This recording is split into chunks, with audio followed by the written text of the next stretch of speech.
अपने शब्दों में आंसर कैसे बना के लिखा जाता है, कैसे क्या किया जाता है। लेकिन उन्होंने सिर्फ बोला है समझा दो, तो क्या 2 लाइन में समझा दिया, खत्म काम, मिल गए 2 मार्क्स। मुझे पता है वो बच्चे बहुत ज़्यादा गधे लगते हैं जो कि मुझे बोलते हैं कि भैया हिंदी के और इंग्लिश के शॉर्ट क्वेश्चन दे दो। अबे तुमने पूरी बुक पढ़ी है भाई, क्वेश्चन जहाँ से भी आ जाए। हाय, कैसे हो तुम सब? आई एम श्योर बहुत ज़्यादा अच्छे होगे। देखो आज हम बात करने वाले हैं एक बहुत कमाल के टॉपिक के ऊपर। ये टॉपिक क्या है? देखो तुम में से ना बहुत बच्चों को डाउट होता है कि भैया एग्जाम में हमें जो आंसर लिखना है वो बुक का आंसर लिखे या अपने मन से बना के लिखे। क्योंकि देखो ये जो क्वेश्चन है ना, तुम में से बहुत बच्चों को कन्फ्यूजन दे देता है। ऐसा क्यों? क्योंकि देखो तुम में से बहुत बच्चों का कहना है कि भैया अगर हम बुक का आंसर लिखते हैं तो हमें नंबर ज़्यादा मिलते हैं, अगर हम आंसर को अपने शब्द में लिखते हैं तो हमें नंबर कम मिलते हैं। ऐसा क्यों होता है? क्या ये बात सच में सही है? अगर हम खुद से आंसर बना के लिखते हैं तो क्या हमारे नंबर कट जाएंगे? ऐसा होता है कि नहीं होता? तो आज की वीडियो में मैं तुम्हें बताने वाला हूँ। आज की वीडियो में मैं तुम्हें बताता हूँ तुम्हें एग्जाम में कैसे लिखना है, अपने शब्दों में या बुक के शब्दों में, तुम्हें नंबर कहाँ ज्यादा मिलने वाले हैं, कहाँ नंबर कम मिलेंगे। आज की वीडियो में सारी बातें जान लो। तो आज आओ फटाफट वीडियो को स्टार्ट करते हैं, बिना किसी देरी के वीडियो स्टार्ट करते हैं। लाइक बाद में करना, अच्छी लगे तब करना, ना लगे तो मत करना, कोई बात नहीं। और हाँ, एक छोटी सी बात है, मैं जस्ट अभी सो के उठाऊँ, बिल्कुल सुबह का टाइम है, मुझे वीडियो रिकॉर्ड करना था, इसलिए मैं सुबह रिकॉर्ड कर रहा हूँ। इसलिए प्लीज़ और कुछ मिस्टेक भी हो जाए आज थोड़ी बहुत, या मैं सोया लग रहा हूँ, तो प्लीज़ इस बात को इग्नोर करना। आज वीडियो स्टार्ट करते हैं। तो देखो सबसे पहले अगर आप पढ़े लिखे हो ना, जहाँ तक मुझे लगता है तुम लोग हो 10th में, 11th में, 12th में, 9th में, तो तुम लोग पढ़े लिखे तो होगे। हिंदी आती है ना, हिंदी लिख लेते हो, मतलब पढ़ लेते हो ना, अच्छी बात है। तो देखो तुम्हारे पास कोई भी क्वेश्चन पेपर होगा, क्वेश्चन पेपर के यहाँ पर जो सेकंड होता है, सेकंड उसको पढ़ो क्या लिखा है। परीक्षार्थी यथासंभव अपने शब्दों में ही उत्तर दे। इसका मतलब आपको एग्जाम में अपने वर्ड में ही उत्तर लिखना पड़ता है। और इसी बात पे एक बात तो कंफर्म हो जाती है कि तुम्हारे एग्जाम में अगर तुम अपने वर्ड में आंसर लिखते हो तुम्हारे नंबर नहीं कटेंगे। और सच में नंबर नहीं कटते, क्योंकि देखो मैंने 10th में 12th में दोनों में ऐसा किया था। अब देखो मुझे पता है, ये सुन के बहुत बच्चे बोलेंगे भैया अपने वर्ड में आंसर लिख सकते हैं, मतलब हम कुछ भी लिख देंगे तो हमारा काम चल जाएगा, मतलब कि कुछ भी आंसर बना के लिख देंगे हमारे वर्ड में तो हमारा काम चल जाएगा। नहीं, ऐसा नहीं होता है। अपने शब्दों में उत्तर देने का मतलब होता है आपने बुक से थोड़ा अलग उत्तर दो, लेकिन हाँ उसका जो मीनिंग है, उसका जो करेक्ट आंसर है, उसका जो भाव है, वो तुम्हारे अंदर, तुम्हारे आंसर के अंदर होना चाहिए। ऐसा नहीं कि भाई क्वेश्चन कुछ और पूछ रहा है और तुम अपने मन से आंसर बना के कुछ और डाल दो। नहीं, ऐसा नहीं करना है। एग्जाम्पल के लिए आ जाओ, मैं तुम्हें बताता हूँ अपने शब्दों में आंसर कैसे बना के लिखा जाता है, कैसे क्या किया जाता है। आ जाओ, कान खोल लो, ध्यान से सुन लो। मानो तुम्हारे सामने एक क्वेश्चन है जो कि है 12th फिजिक्स का, जो कि है लॉरेंज बल क्या है उसे समझाए। तो आ जाओ, सबसे पहले मैं तुम्हें दिखाता हूँ इस वाले क्वेश्चन का बुक में आंसर क्या दिया, उसके बाद मैं तुम्हें बताऊंगा अपने शब्दों में इस क्वेश्चन का आंसर कैसे दे सकते हैं। मैं तुम्हें लाइव बताने वाला हूँ। तो पहले क्वेश्चन देखो बुक का, मतलब कि आंसर देखो बुक का।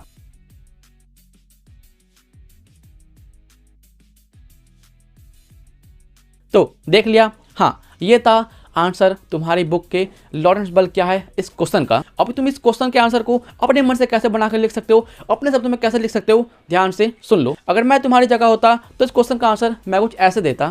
जब आवेशित कण ऐसे क्षेत्र से गुजरता है जहां पर विद्युत क्षेत्र तथा चुंबकीय क्षेत्र दोनों उपस्थित होते हैं और दोनों साथ में मिलकर आवेशित कण पर बल लगाते हैं, उसे बोला जाता है लॉरेंस बल। तो देखो ये है मेरे शब्दों में इस क्वेश्चन का आंसर। और मैं पहले बता दूं क्वेश्चन बिल्कुल सही है, मतलब कि आंसर बिल्कुल सही है। अगर तुम्हें लगता है कि भैया आपने जो बोला वो गलत है, तो नहीं भाई, आंसर गलत नहीं है, तुम्हारी सोच ही गलत है।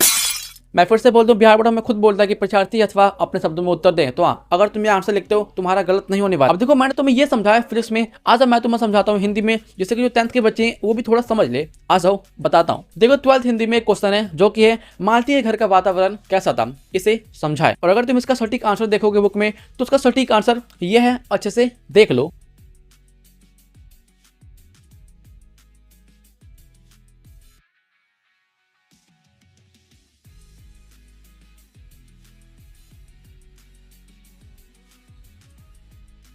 तो देखे ना, मतलब 2 मार्क्स के क्वेश्चन में इतना बड़ा आंसर जिसे याद करने में भी तुम्हारी फट जाएगी। लेकिन हमें क्या करना है, हमें याद नहीं करना है, हम लिखेंगे अपने आप से बना के। अब आजा मैं तुम्हें बताता हूँ इस वाले क्वेश्चन का आंसर। अगर मैं होता स्टूडेंट तो मैं इसका आंसर कैसे देता अपने शब्दों में, ध्यान से सुनो। मालती के घर का वातावरण बहुत उदास एवं नीरस था। घर को देखकर ऐसा प्रतीक होता था कि इस घर में जो भी इंसान रहता होगा वो खुश नहीं रहता होगा। बस इतना ही।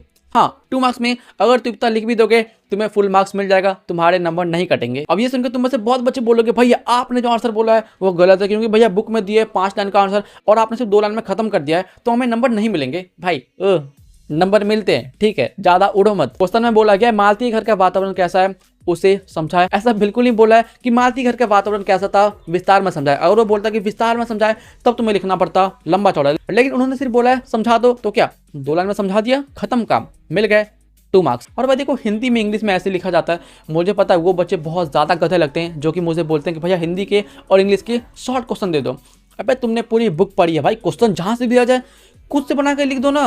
देखो इंग्लिश का माना समझता हूँ, इंग्लिश तुम्हारी वीक होगी इसलिए तुम मांग रहे हो, लेकिन हिंदी का, अबे हिंदी का कौन मांगता है भाई? हिंदी तो तुम आराम से लिख लोगे, हिंदी तो भाई तुम बचपन से लिखते आ रहे हो, तुमने पूरी बुक खत्म की है, जहाँ से क्वेश्चन पूछता है तुम कहते हो तुम लोग सच में। अब हमारा लास्ट क्वेश्चन है कि भैया हमें ना किसी क्वेश्चन का आंसर जो है ना वो बुक का आंसर याद है, तो क्या हमें नंबर नहीं मिलेंगे? नहीं, ऐसा बिल्कुल नहीं है। अगर तुम बुक का आंसर लिखते हो फिर भी तुम्हें नंबर मिलेंगे, अगर तुम अपने शब्द में आंसर लिखते हो फिर भी तुम्हें नंबर मिल जाएगा। बस आंसर का जो मीनिंग है वो सही होना चाहिए, बाकी कोई दिक्कत नहीं है, तुम्हें मिलेगा फुल मार्क्स। मैं मिलूंगा किसी और वीडियो में, आज के लिए इतना ही। अब तुम मुझे कमेंट करके बताओ तुम्हें वीडियो कैसे लगी। अच्छी लगी तो लाइक करना, ना लगे तो मत करना, लेकिन अगर वीडियो बहुत ज़्यादा अच्छी लग सके तो सब्सक्राइब कर दो, वो फ्री होता है। ठीक है, ये रहा व्हाट्सएप, जाकर ज्वाइन कर लो, ये रहा इंस्टा। आपका कोई भी डाउट हो, कोई भी डाउट आके पूछ सकते हो, रिप्लाई मिल जाता है। हाँ, इन दोनों का लिंक नीचे मिल जाएगा। ठीक है, मैं मिलूंगा नेक्स्ट वीडियो में, बाय। ओह, सरक सरक उधर।